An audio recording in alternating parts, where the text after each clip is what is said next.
Facebook's top ad exec sends a video to advertisers about fake news and other issues. Fake news joins terrorism, hate speech and child exploitation content among concerns for social media advertisers.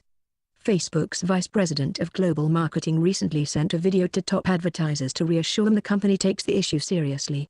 John Schinnell.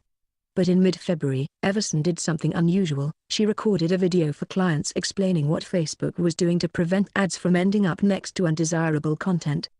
She sent the video to a group of advertising agencies and consumer brands that represent some of the company's biggest ad buyers. Among the topics discussed was how Facebook was working to combat hate speech, terrorism and what the company calls false news. The decision by Everson to share the video with Facebook's client council shows how concerned the company and its customers are about the problem of misinformation. Rival Google is, too. They're both taking this very seriously, said John Montgomery, Executive Vice President for Brand Safety at Group, a unit of the giant ad agency WPP. A Facebook spokesperson explained, "We regularly share updates with our advertising partners around the world.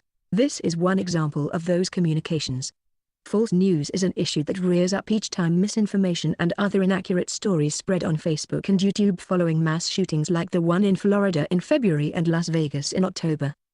Every time something like this happens, it undermines confidence in social as a platform for brand advertising," said Montgomery, an industry veteran who speaks with Facebook, Google and large brands on a weekly basis. Some of the posts that followed the Florida high school shootings are a reminder that no uncurated social advertising is 100% safe, he said. The latest round of false social media conspiracy theories following a mass shooting came 2 weeks after CEO Mark Zuckerberg said on an earnings conference call that preventing false news, hate speech and other abuse is another important area of focus for us. In a speech Wednesday, Facebook COO Sheryl Sandberg gave a clear account of the nature of the problem.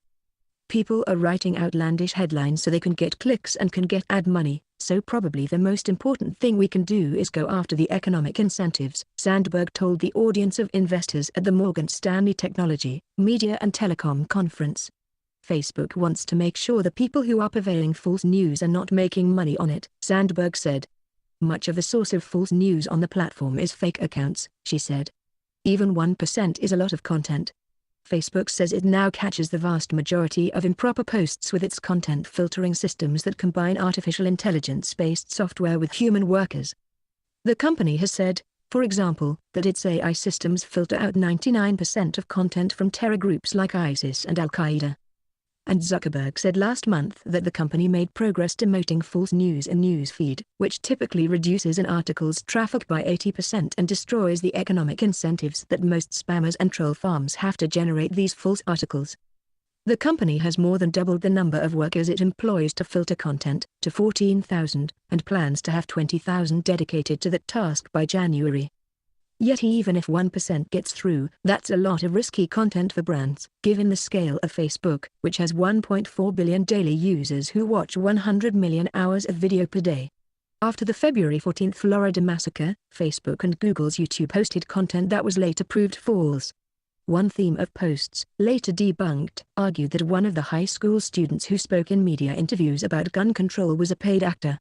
In another, the father of one student who accused CNN of scripting questions for a town hall meeting later admitted he left out some information in an email to Fox News and other outlets that reported the story.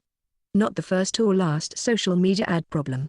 Ending up next to blatantly fake news isn't the only emerging concern digital marketers have about social media advertising, according to executives at 2 digital ad agencies that represent national and regional brands.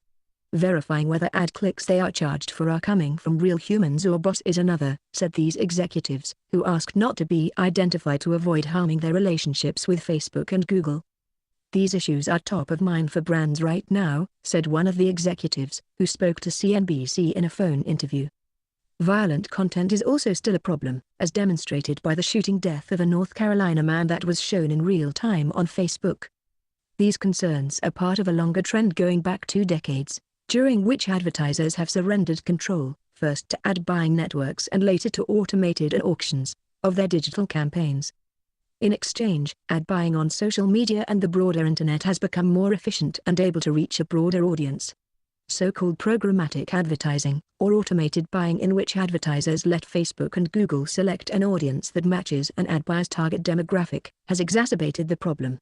Yet while these concerns have grown, they haven't stopped advertisers from using Facebook. The company's revenue surged 47% last year to $40.7 billion, as more marketers used Facebook and its Instagram service to market their goods and services,